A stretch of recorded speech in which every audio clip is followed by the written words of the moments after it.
relação de troca, ela sempre vai ser a mesma. Apesar de ser diferente, os diferentes se fazem iguais. E se sempre é assim, se sempre o que está do lado direito, as coisas que estão do lado direito são iguais entre si naquelas proporções, e quem as faz iguais é o mercado, isso constitui uma regularidade. Porque acontece aqui, agora, mas acontece em qualquer lugar, em qualquer momento, embora seja diferente entre lugares e entre momentos diferentes. Tá? Demonstrada a existência da regularidade, supera-se a dúvida sobre a casualidade e se conclui que existe alguma explicação do valor de troca, dos valores de troca. E essa explicação só pode estar no interior da mercadoria, que é quem obriga que as outras estejam lá do lado direito. E essa propriedade da mercadoria que obriga que as outras estejam em proporções que as tornam iguais, essa propriedade é o que a gente vai chamar de valor. Que é a gente não sabe o que é ainda. Depois vem que ele é social, que ele é produto do trabalho abstrato, que ele é forma social da riqueza na época capitalista, né? Forma social histórica, enquanto o valor de uso é conteúdo. Enquanto o valor de uso é conteúdo material da riqueza. Tá? E aí então, digamos, nós já sabemos algumas coisas sobre o valor, mas não tudo, obviamente. Na verdade, o estudo completo do valor inclui todo o capital, até a última página, e ainda faltam coisas. Porque o valor que a gente está vendo nesse momento é a coisa mais simples sobre o valor. O valor é muito mais complexo e se torna cada vez mais complexo na medida em que a sociedade mercantil se desenvolve, até chegar nos dias de hoje num conceito que nós vamos ver, que é o conceito de capital fictício, que é um valor, porque no nível em que nós estamos observando, no momento em que nós estamos observando o valor para existir ele precisa de um suporte material do valor de uso.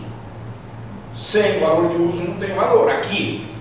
Mas quando chegarmos ao conceito de capital fictício, vamos ver que o valor ele existe de forma total e absolutamente abstrata, sem nenhum suporte material.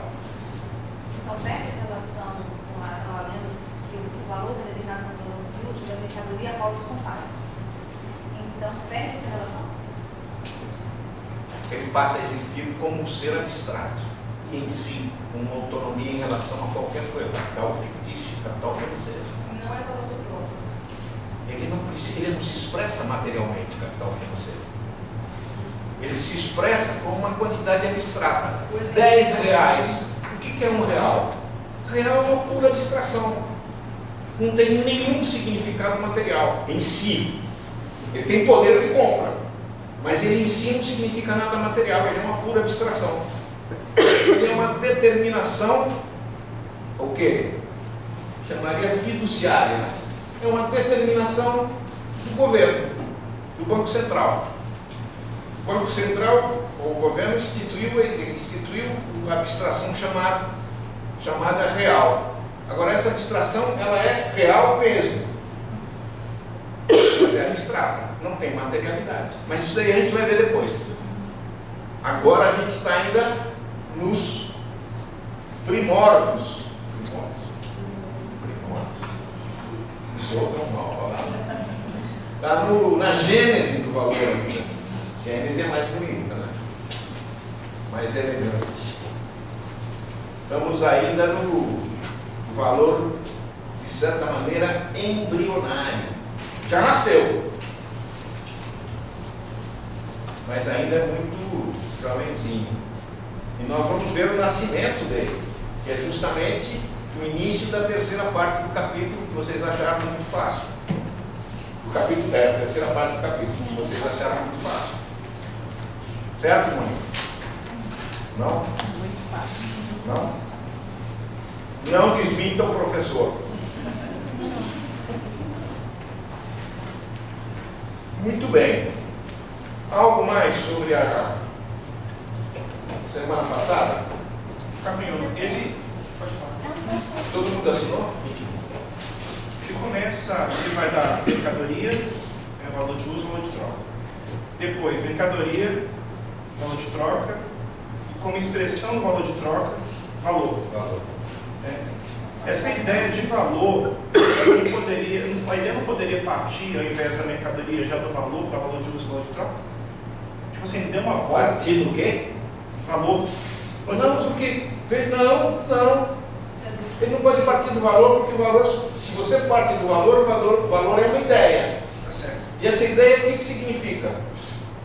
Qualquer coisa que você diga que signifique valor, né, é uma ideia tua arbitrária. Então, O que ele faz? Ele parte, aquela questão do método que eu falei, ele parte da observação. ok. Ele fala assim, nós estamos na sociedade capitalista, tudo bem. Eu quero saber o que é riqueza. Como é que eu respondo a essa pergunta? O que é riqueza? Eu olho a sociedade capitalista e vejo que a sociedade capitalista, a riqueza é um montão de mercadorias. Ser rico é possuir um monte de mercadorias. Veja, isso não é definição, isso é uma primeira observação. Porque depois, quando ele descobre valor, a riqueza capitalista surge como uma relação social de domínio sobre trabalho alheio. Mas ele não sabe isso antes. O que ele sabe é que a riqueza está formada de um montão de mercadorias boas, mas muitas. Tá? Vocês viram? 1 milhão e não sei quantos mil automóveis circulando nas ruas de Vitória. Né? Isso é riqueza capitalista. Monte de automóvel, tudo engarrafado na terceira ponte. É isso riqueza. Ele vê isso. E mais 100 e tantos Tomahawk lançados contra os líbios, né? os líbios para matar soldados até de 3 anos de idade. Isso é riqueza. Mas ele constata isso observando. Então ele não parte de ideia nenhuma. Interessante. É o contrário do que o pensamento neoclássico, que a gente viu na aula passada aqui. Parte da ideia. A diferença. A ideia de que? De homem racional. Ser racional existe? Não. Mas eu invento. É minha, está na minha cabeça. E a partir daí eu construo uma teoria. Que não é tonta. Que não é uma teoria tonta. Mas é diferente o procedimento do procedimento de Marx. Ele observa. Claro que, veja, não foi isso que ele fez, na realidade, no dia a dia dele. Né? O que ele fez? Primeiro ele estudou a Biblioteca de Londres de A a Z. Não é isso? Leu todos os economistas disponíveis na biblioteca, tudo. E nesse processo é que ele foi primeiro descobrindo o método dele, não só os economistas, né?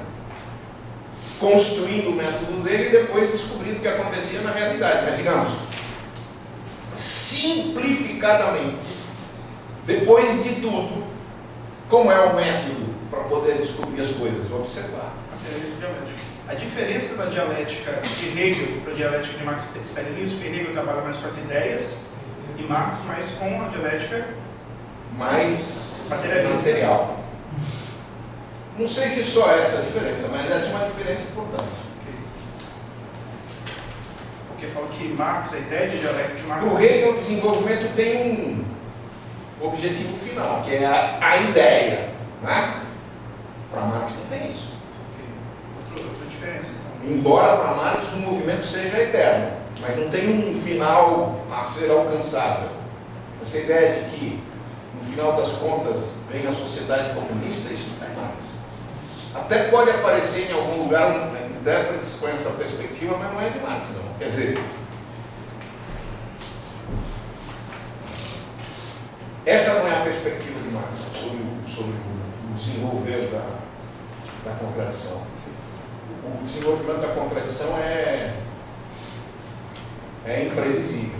Quer dizer, não está escrito o destino. Não, mas é humilde, não tem presunção, né?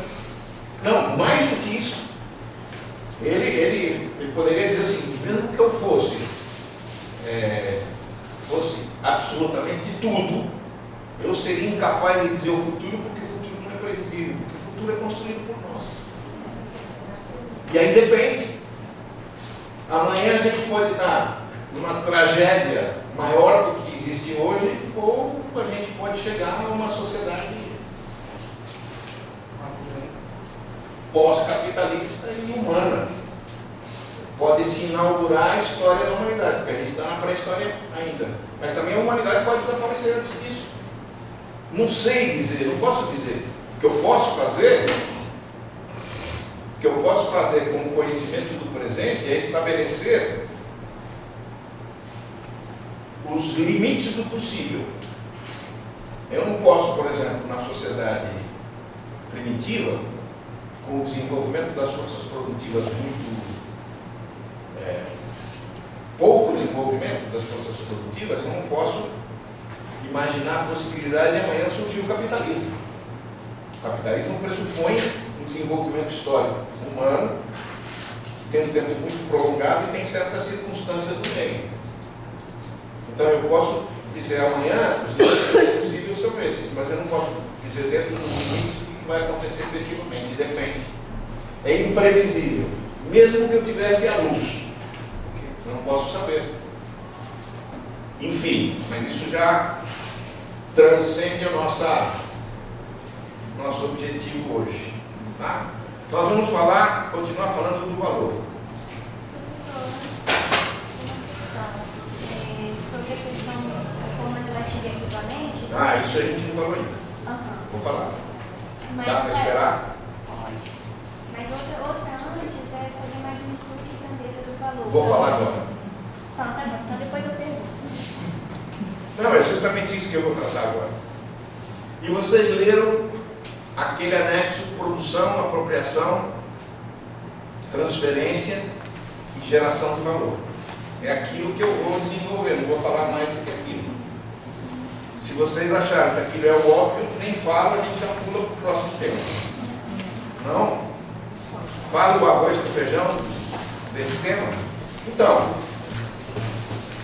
André, qual que é a ideia de Marx? O valor é uma propriedade da mercadoria. Mas o valor é uma propriedade, não é simplesmente qualitativa. É uma propriedade quantitativa, isto é, ele tem magnitude. Ele é um poder de comprar e é um poder com magnitude determinada. Como é que eu posso demonstrar que o valor é uma propriedade quantitativa e não só qualitativa? Muito simples. Se o valor de troca é a expressão do valor, e o valor de troca é uma proporção quantitativa que varia, para ser uma expressão quantitativa, isso só é possível porque o valor tem dimensão quantitativa. Então a pergunta é: o que determina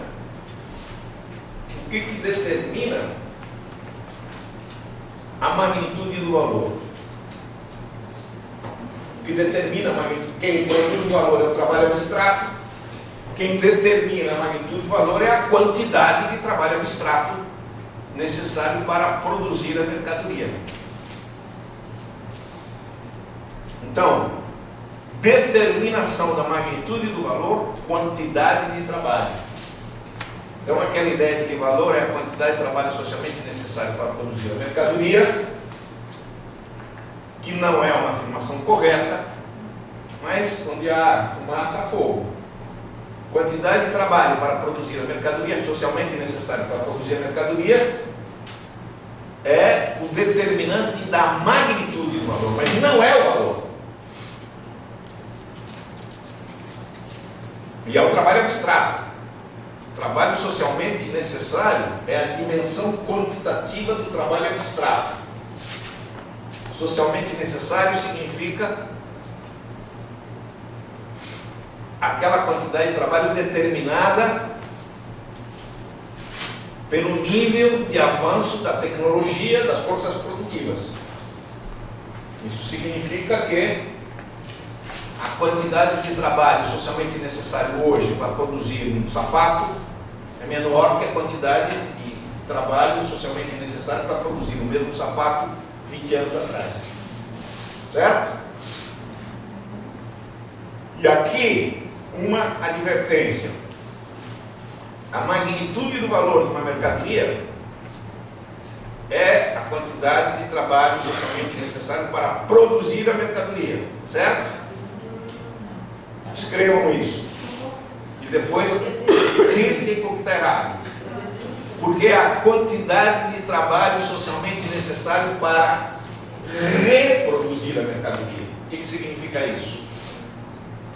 O que interessa não é a quantidade de trabalho que se gastou para produzir essa cadeira quando ela foi produzida. Digamos, ela foi produzida no ano passado. Não é isso que interessa.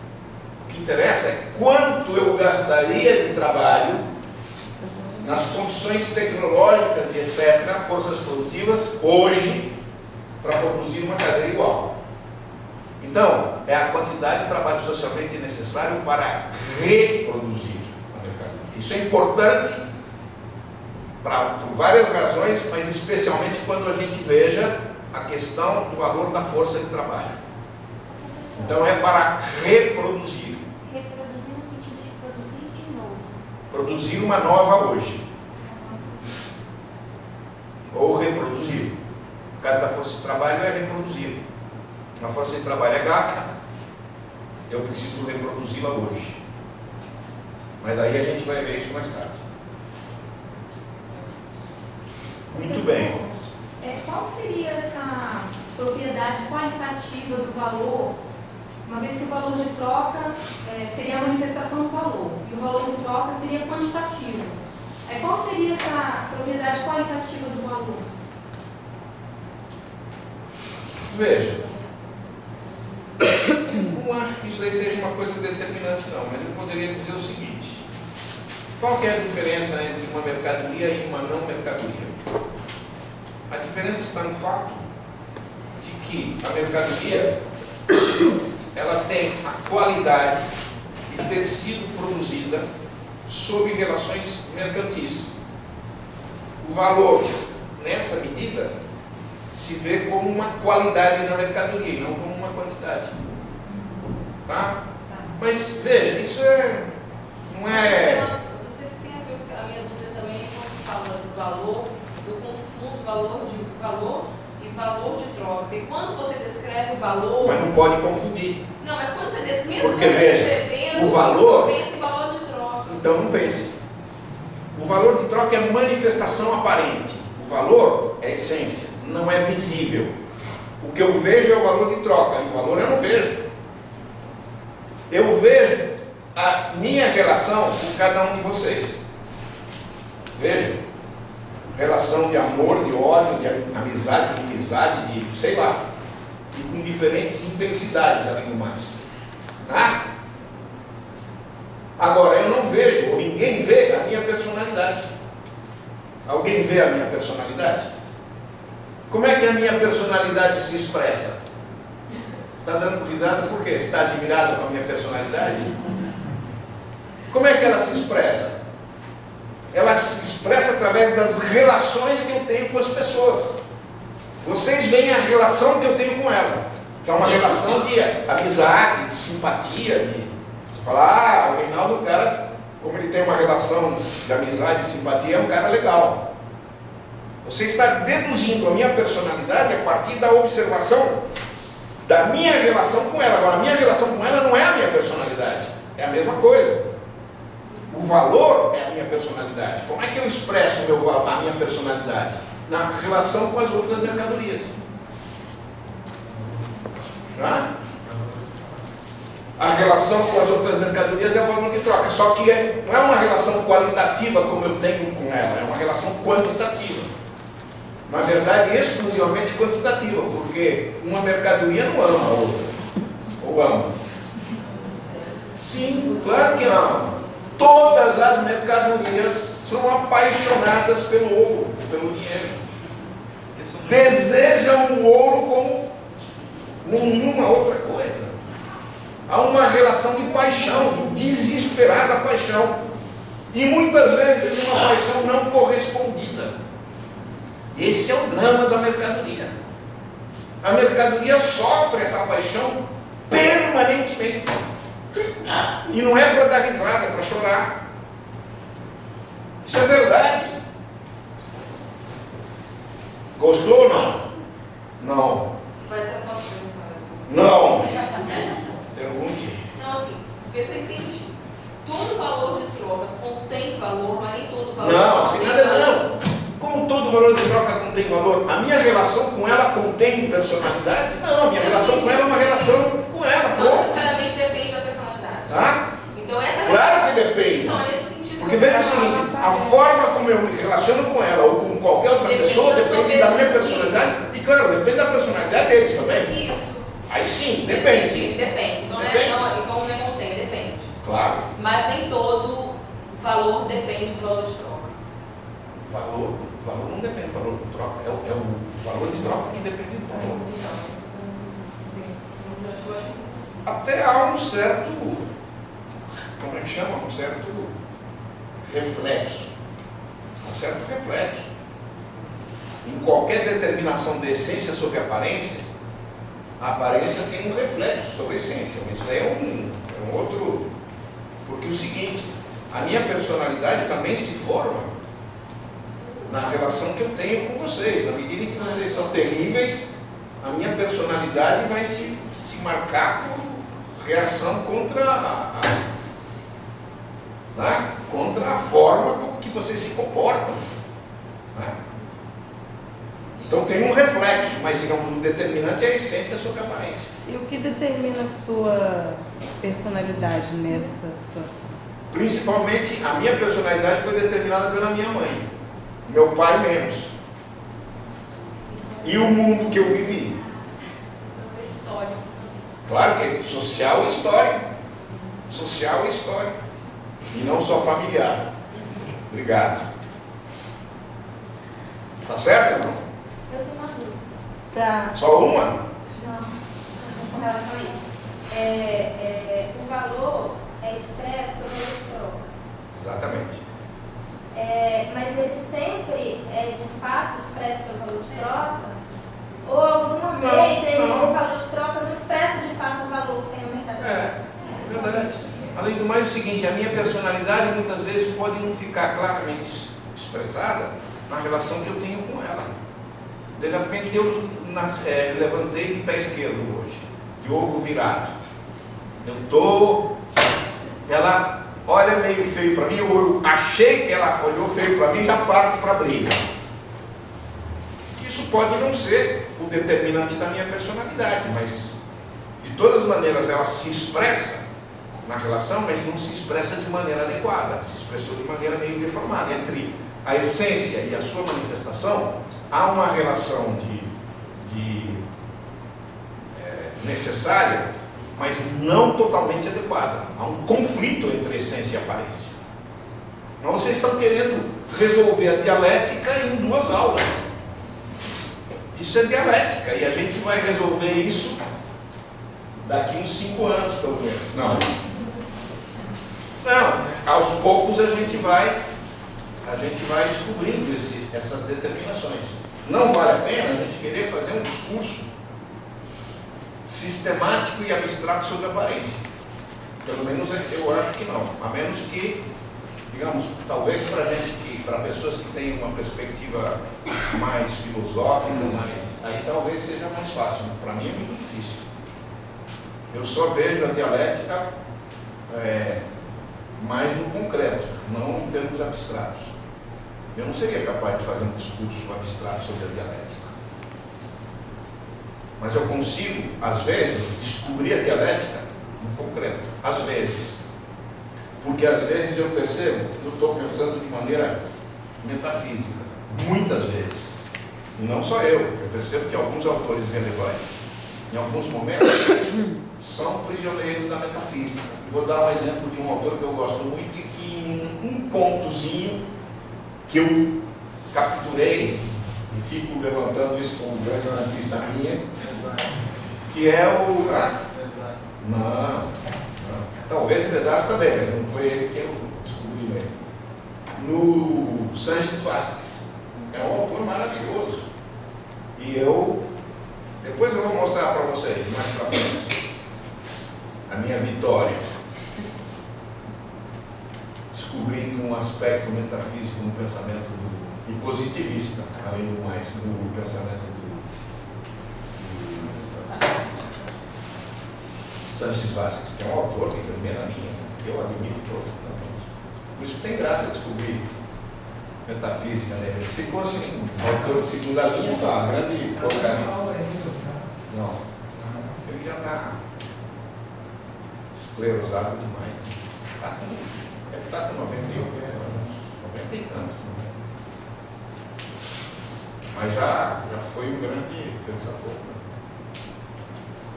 Então, vamos com a dialética com calma. Por enquanto, é isso. O valor é a personalidade, o valor de troca é a forma de manifestação do valor, que é quantitativo. Vamos para a questão da magnitude. Então, como se determina, já falei, a magnitude do valor. A quantidade de trabalho socialmente necessário para reproduzir a mercadoria. Daí vocês sabem de cor. Só botar o re antes da produção que vocês sabem de cor. O trabalho socialmente necessário, atenção, é a dimensão quantitativa do trabalho abstrato. O trabalho abstrato vocês já sabem o que é. Dimensão quantitativa do trabalho abstrato. Muito bem. E como se mede o valor?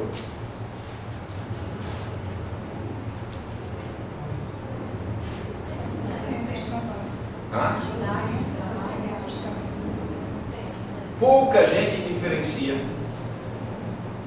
determinação de medida, são coisas diferentes. O que determina a minha altura? A minha altura é determinada geneticamente, alimentarmente, sei lá, mas pelo quê? Como é que mede? Como é que se mede a minha altura? Em centímetros. Medida e determinação são coisas diferentes, mas as pessoas tendem a confundir. Magnitude do valor se determina por quantidade de trabalho e se mede por tempo. E o tempo é uma medida não totalmente adequada. Por quê? Porque numa hora de trabalho pode conter mais ou menos trabalho. Posso provar isso? Posso. Tempos Modernos de Chaplin.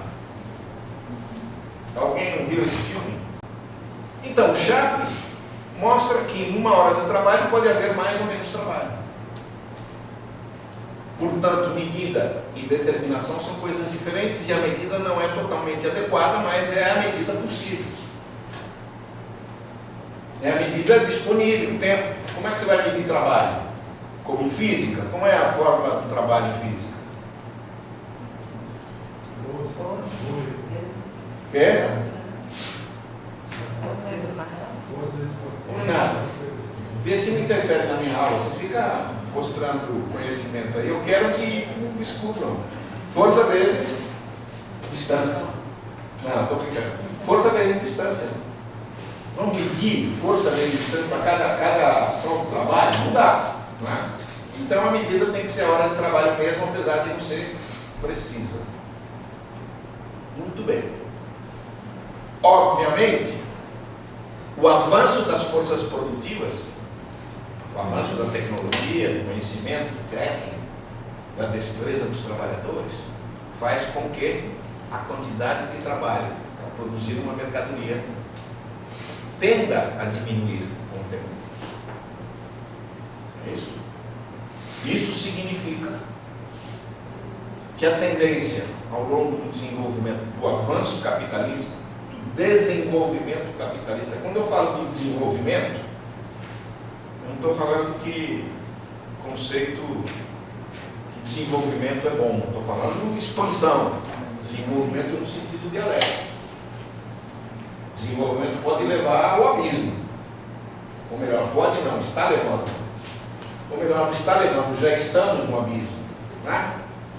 Mas o desenvolvimento capitalista implica normalmente a redução do valor das mercadorias, porque cada vez fica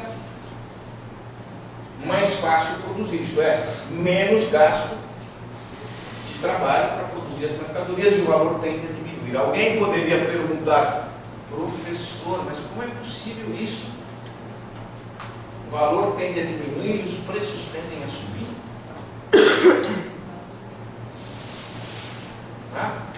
Inadequação da forma para expressar o valor. Vou escrever isso. Inadequação da forma para expressar. Aliás, eu já tinha comentado a propósito da personalidade do indivíduo e da inadequação da forma para expressar o valor.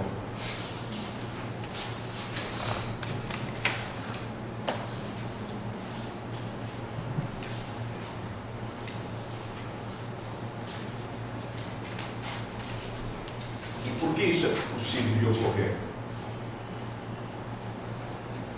Eu deveria explicar isso mais para frente, mas posso já adiantar. Tá? O problema está no fato de que na mercadoria que está do lado direito, o valor pode, da mercadoria que está no lado direito da igualdade, XA igual a Y,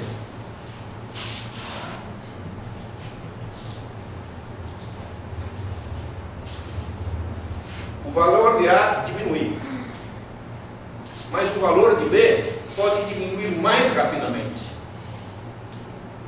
Se o valor de A diminuir mais rapidamente, o valor de troca cresce. Então vejam, o valor de A diminui, mas o valor de troca de A com B aumenta. Quer dizer, a expressão do valor não mostra de maneira totalmente adequada o verdadeiro movimento da magnitude do valor. Ficou claro isso? Não. Marx fala isso. Quem localiza isso para mim?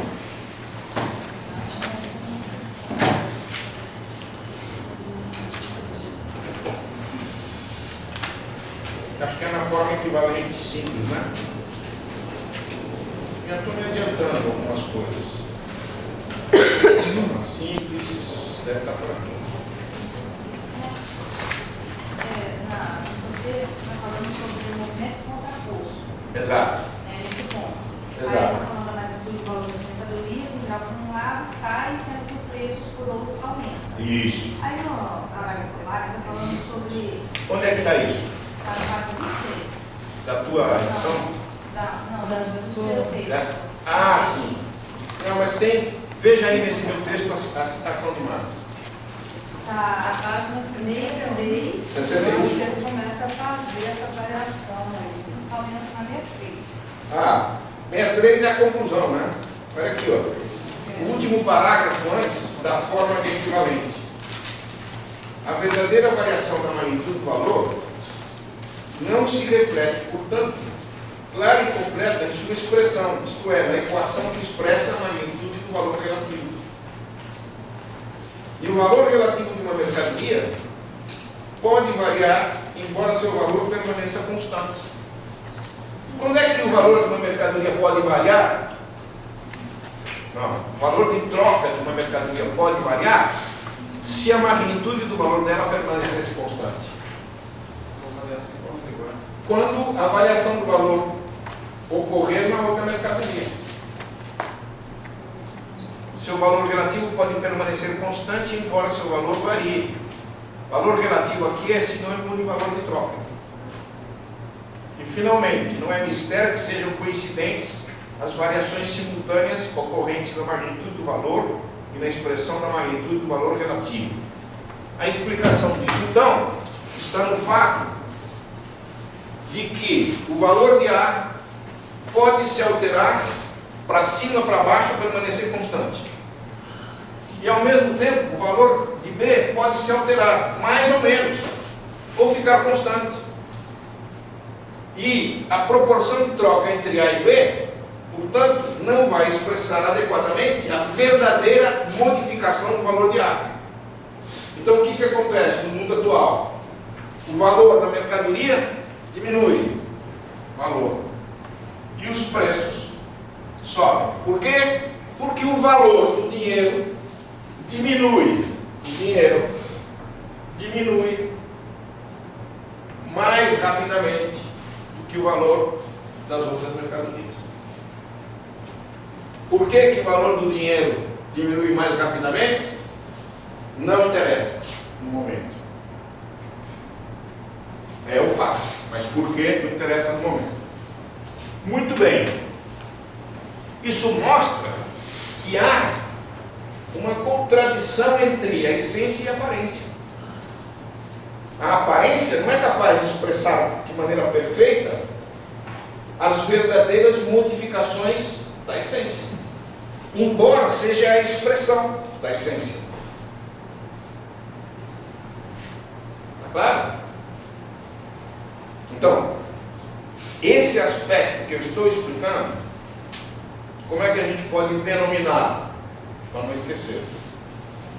Inadequação da forma para expressar as verdadeiras modificações na magnitude do valor. Modificações. E agora, eu vou explicar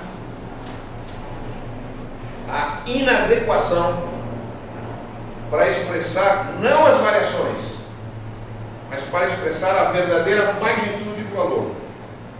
São duas inadequações. Uma para expressar as variações e outra inadequação para expressar a verdadeira magnitude do valor.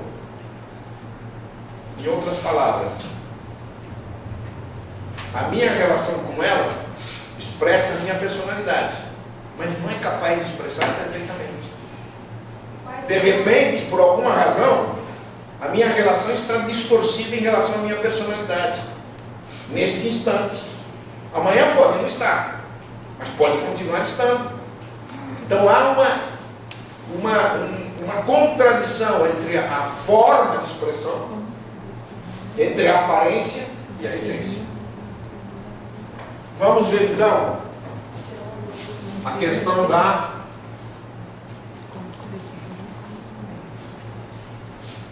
deixa eu ver se esse vermelho está melhorzinho. Devia ter trazido o meu lá da minha sala. É o azul mesmo. Eu vou dar um exemplo dessa inadequação, que é aquele assunto que aparece no anexo. Não sei se é anexo 4, 5, produção, apropriação e transferência. Que número que é? 4. Vamos supor o seguinte. Vamos ver se não tem nem. Não tinha, mas não tem mais.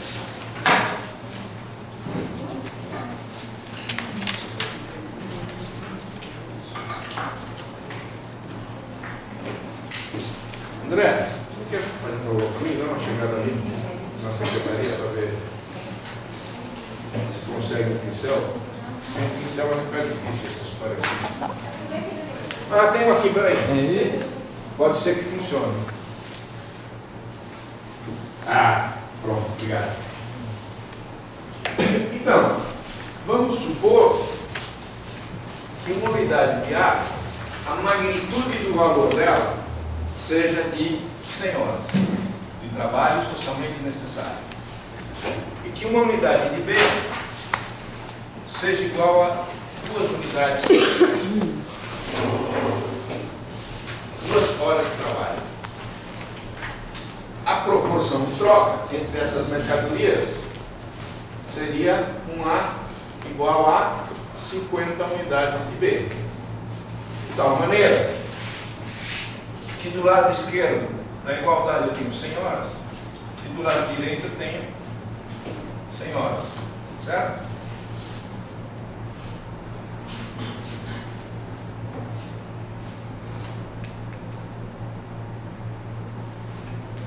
Essa proporção de troca, ela pode ocorrer? Pode. Mas a probabilidade de que ela ocorra é igual à mesma probabilidade de ela não ocorrer. Ou até, eu diria que a probabilidade de não ocorrer é muito maior que a de ocorrer. Então, eu vou fazer isso daqui. Isso aqui é possível, mas improvável. E aí? Que significação tem isso? Vamos supor, vamos ver as implicações de uma situação em que 1A igual a 40B. Que implicações tem esse fato? Destrói o valor? Não. A única coisa que está ocorrendo aqui é que a expressão do valor, que é a proporção entre A e B, essa proporção não expressa adequadamente a verdadeira magnitude do valor de A. Para expressar adequadamente, teria que ser 50B, é 40. Dá a impressão que o valor de A é menor do que é de fato. Está claro? Que implicação tem isso? Primeiro, o valor se destrói com isso? Não. Mas tem implicações e sérias. Vamos olhar o assunto do ponto de vista de A. A produziu, o produtor de A. A produziu uma mercadoria. Isto é, ele produziu uma riqueza. Cuja magnitude, riqueza produzida, quanto? 50. E com essa riqueza de magnitude 50 produzida, que é o valor da mercadoria, ele vai ao mercado e quer trocar A por B. A não interessa para ele. A é um não valor de uso para ele. Ele quer B. Ele vai ao mercado e consegue no mercado trocar A por 40B. Ele se apropria. Ah, não, desculpa, aqui é 100, né? 50. Ninguém me avisa. Ficou com medo de me criticar, né? 100 horas. E aqui, 80. Ele sai do mercado com 80 na mão. O que aconteceu? Perdeu. O mercado fez com que ele perdesse riqueza. Mas ele perdeu. Mas a riqueza não se perdeu. Porque a riqueza, o 100, ficou apropriado por B, quem produziu B. Então, na verdade, aqui nós estamos falando de 3 conceitos: produção de riqueza e transferência de riqueza. O valor determina a magnitude produzida. Quem determina a apropriação? Não é o valor, são os preços. É o preço do mercado que vai determinar essa proporção de troca. Vai determinar a apropriação. A diferença entre produção e apropriação é a transferência. Quanto houve aqui de transferência? Houve 20 horas de trabalho que foram transferidos de A para B.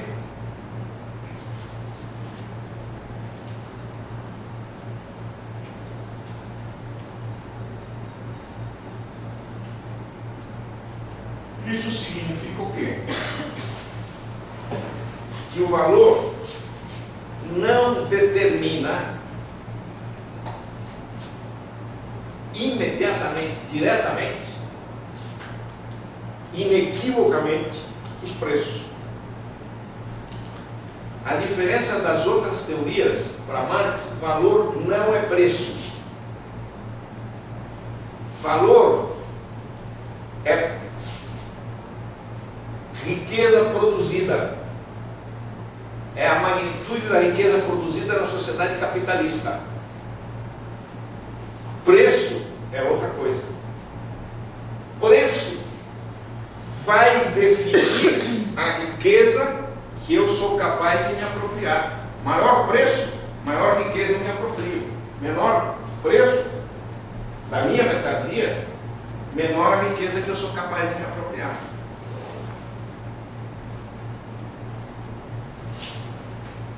Isso significa então que o preço pode ser qualquer um? Não. Mercado, no caso. Mas pode ser qualquer um? O mercado pode determinar qualquer preço? Depende. Uma mercadoria, o preço de uma mercadoria pode ser muito mais elevado antes disso. Esqueça. Vamos ver esta situação aqui que é improvável, mas que pode acontecer, e que às vezes acontece. Para uma ou outra mercadoria, acidentalmente acontece.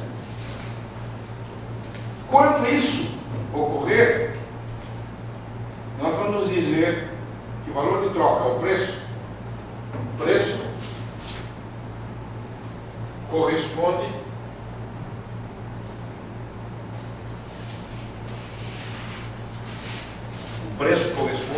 à verdadeira magnitude do valor. É o conceito de correspondência. Valor-preço. Correspondência. Valor-preço. Então, nessas circunstâncias particulares, que podem ocorrer ou não, eu diria que o preço corresponde à verdadeira magnitude do valor. Conceito de correspondência. Querem que eu defina o conceito? Querem que eu defina? O senhor vai definir, mas lá na frente vai mudar? Não, isso aqui é uma simples palavra para dar nome ao fato, ao fenômeno. Né? É um nome que eu inventei. Eu poderia dar outro nome, chamar isso daqui de quê? De macaco. Pronto. O filho é meu, eu boto nele o nome que eu quiser. Eu botei de correspondência. Mas tem outras formas de chamar. Outros autores, Marx não usam uma palavra específica. Tem, nesse caso aqui seria preço real para alguns autores. Tem outras formas que eu não me lembro agora de chamar, não de correspondência, mas eu prefiro correspondência. Agora, o que eu não posso falar é valor igual preço. Por que eu não posso falar igual preço? É a mesma coisa que eu falar uvas igual abacaxi. Porque são coisas de natureza diferente. Às vezes, por simplicidade, por preguiça, mais do que por simplicidade, ao invés de falar o preço corresponde ao valor, o preço corresponde à verdadeira magnitude do valor, a gente fala o preço corresponde ao valor. E com mais preguiça ainda a gente fala preço é igual ao valor. Mas quando se fala preço igual ao valor, se o indivíduo souber o que ele está falando de correspondência. Porque preço não pode ser igual ao valor. Que o valor é propriedade da mercadoria. Preço é uma relação que a mercadoria tem com outra. São coisas diferentes. Uma coisa é essência, outra coisa é aparência.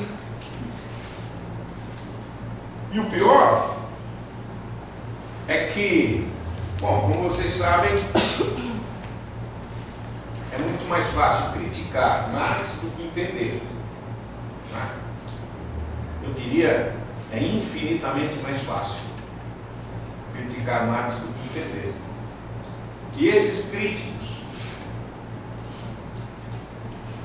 acham que valor é determinação imediata de preço para Marx. E aí só falam bobagem. Tá? Eu achava que era diretamente proporcional. Pois não é. Pode ser, mas não Mas pode ser necessariamente. inversamente. Porque ele Inversa? nunca vai ser. Porque você tem aquele exemplo do diminuiu o valor e aumentou o preço. É. Aí eu Não, isso pode fiquei essa acontecer. Isso pode acontecer. Pode aumentar o valor, diminuir o preço ou vice-versa. Pode permanecer constante o valor e crescer o preço.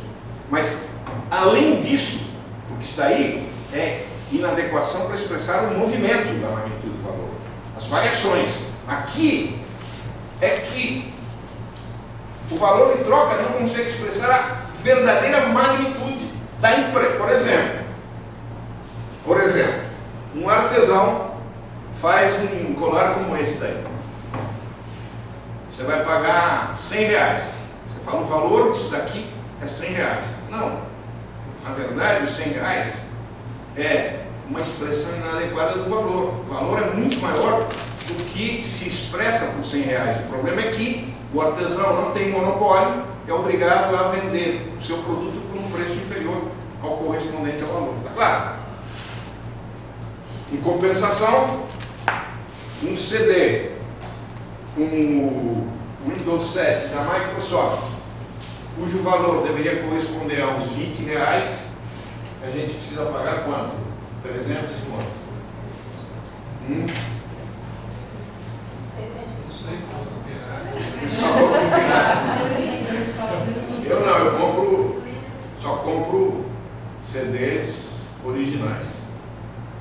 Mas as relações mercantis também se utilizam desse conceito, dessa definição para agregar valor quando ela quer. Cuidado. O exemplo do colar. Eu posso dizer que ele foi um colar que quer trabalhar, que teve um trabalho, assim, que, né, foi empregado no trabalho do artesão, assim, assado, né, para tentar dar um valor maior àquele. Por maior que seja o valor que ele cobra, Não, eu só estou dizendo que por maior que seja o preço que ele cobra, um artesão nunca vai conseguir se apropriar de tanto valor quanto ele produz. Sim, eu só estou dizendo que, no meu ponto de vista, o mercado também se utiliza disso para tentar valorizar quando é conveniente.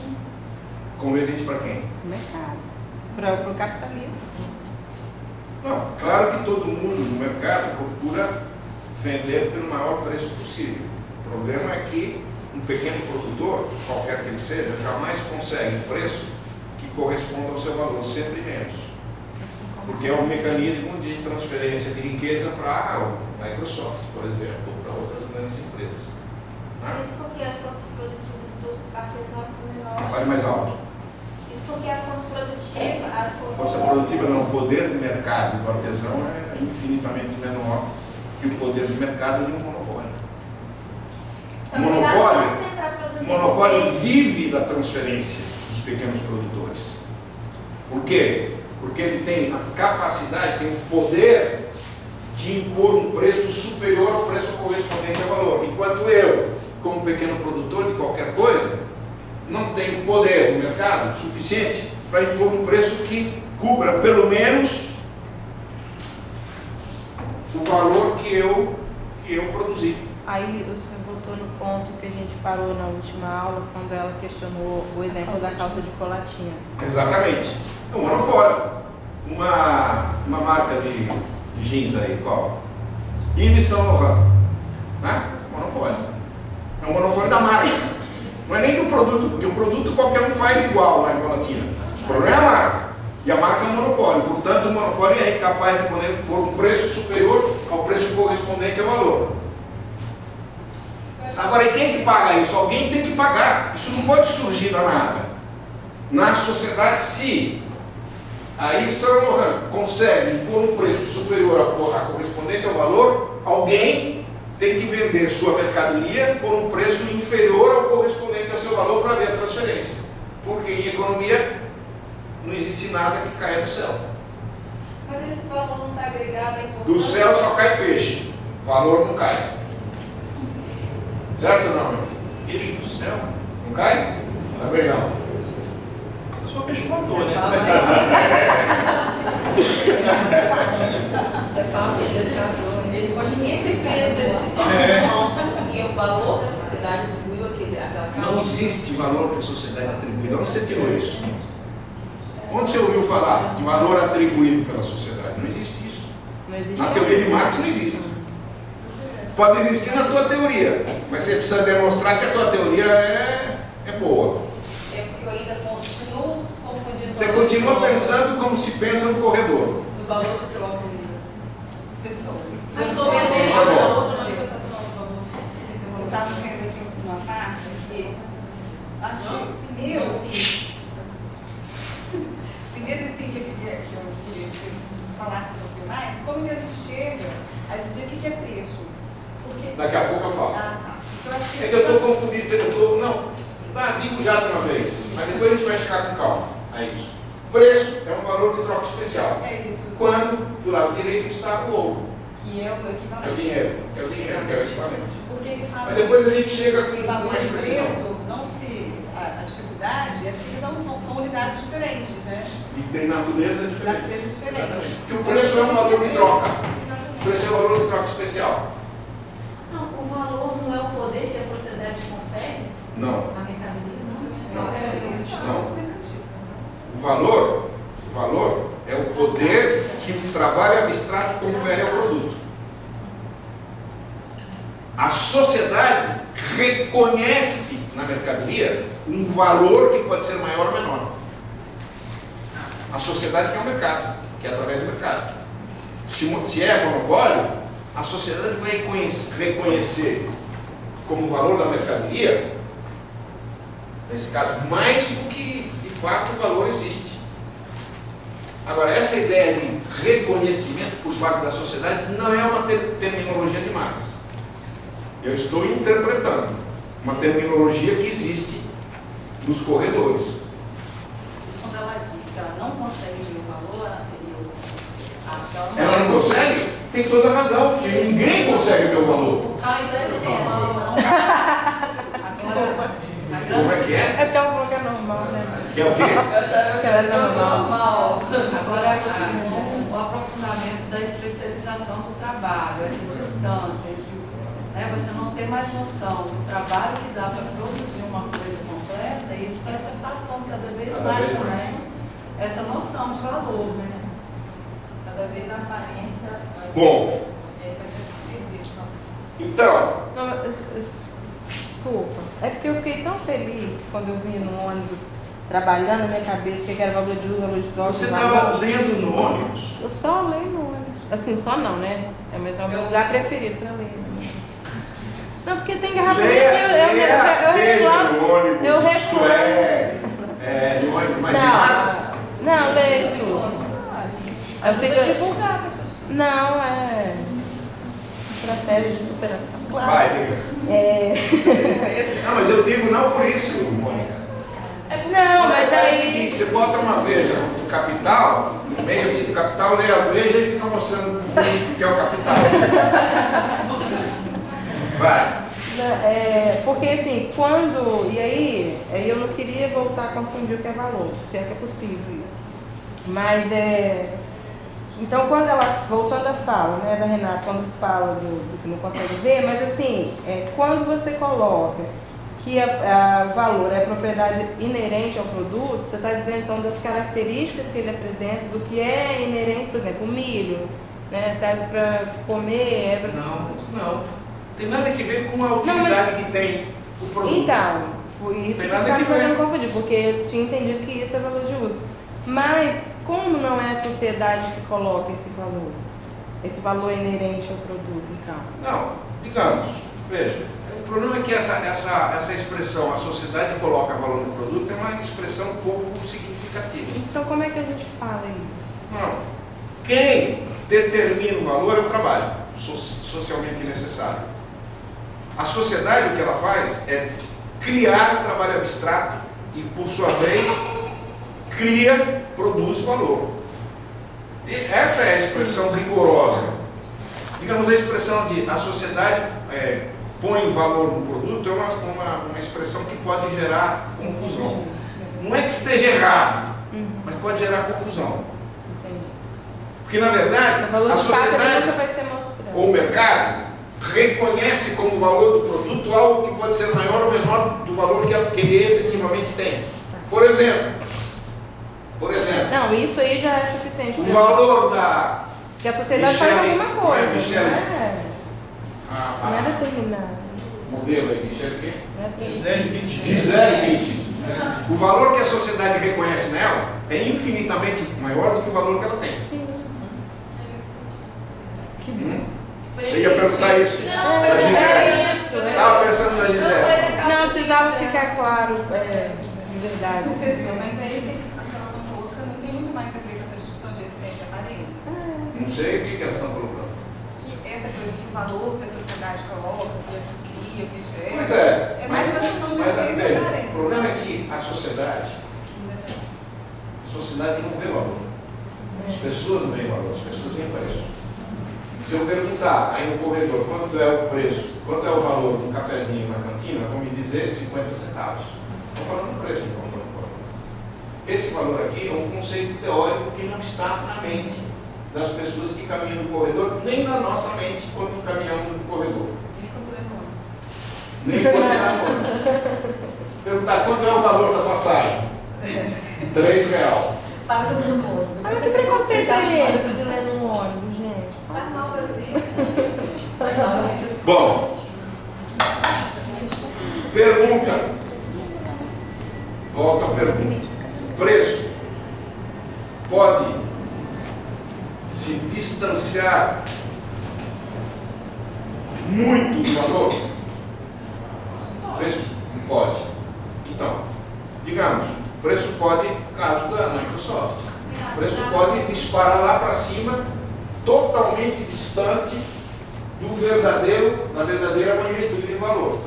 É verdade.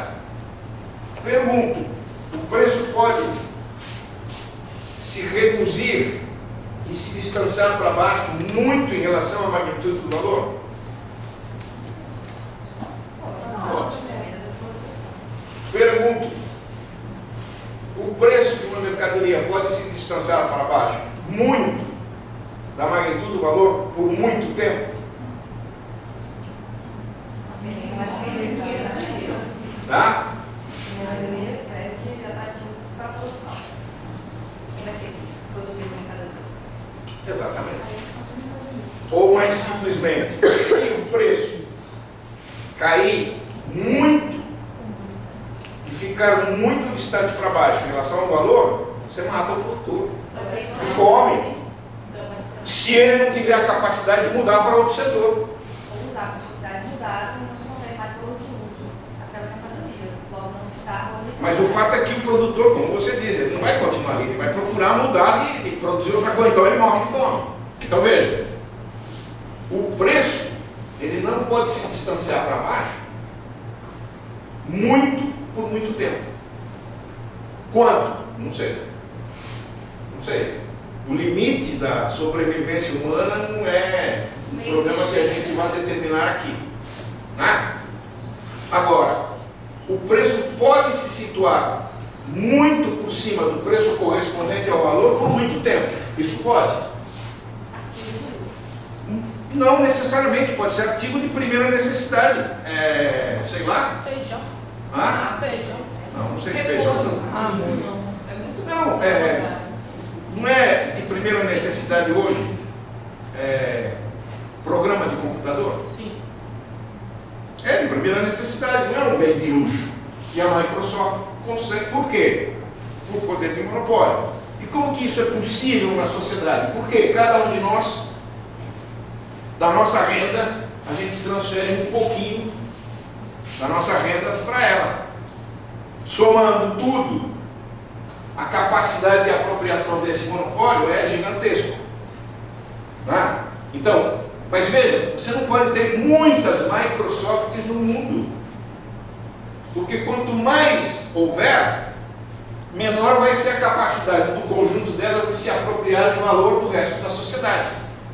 E quanto menos produtores pequenos existirem, menor vai ser a capacidade de transferir para os grandes. Isso significa o quê?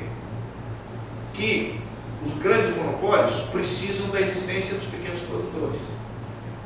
Sem os pequenos produtores não há monopólio. Aí não teria aí um grande monopólio. Então, o pequeno produtor, digamos, basicamente o pequeno produtor transfere valor para o monopólio. O monopólio só pode existir De outras mercadorias. de outras mercadorias, claro. Eu sou produtor de feijão e você é produtora de software de computador. Eu transfiro valor para você. Sem a minha transferência, você não pode ser monopólica. Ou a transferência de alguém.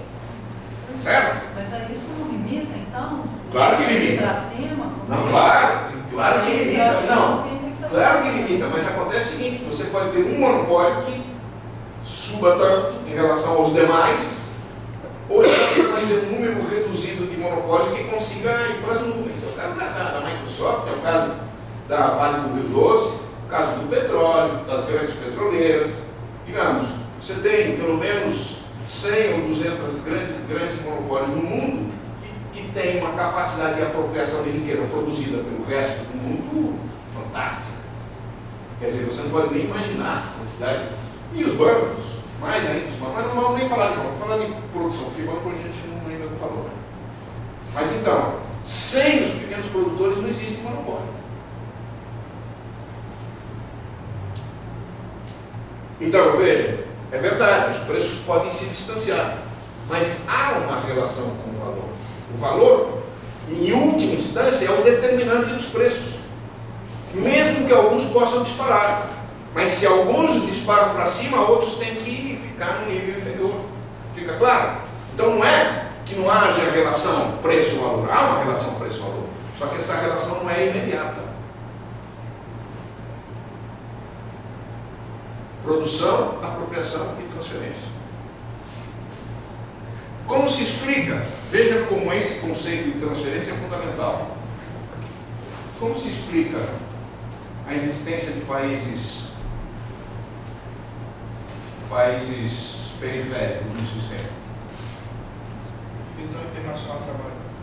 E através da divisão internacional do trabalho, transferência de valor. E quando os países periféricos são proprietários de recursos naturais valiosos, como petróleo, a produção e a comercialização desses produtos, em geral, fica nas mãos dos grandes monopólios internacionais e não no país. No caso do petróleo. Falar, a Venezuela é privilegiada porque tem petróleo. A maior parte dos lucros do petróleo não fica na Venezuela, fica nos grandes monopólios, apesar do petróleo na Venezuela ser nacionalizado. E ainda muito mais quando não é nacionalizado, quando a empresa está lá dentro. Caso da Líbia. Né? Claro que, no caso do Arábia Saudita, claro que sempre há dinheiro suficiente para corromper muito bem os cães de guarda do interior. O rei Faisal, para mim, não passa de um cão de guarda das grandes monopólios petroleiros mundiais. Claro que um cão de guarda muito bem remunerado, né? Ou vocês acham que não? Mas é um cão de guarda. Que, por certo, agora ele andou distribuindo grana lá para os cidadãos, mas andou distribuindo grana para não ter protesto lá, né? Ficou com medo. E o Iêmen está pegando fogo, né?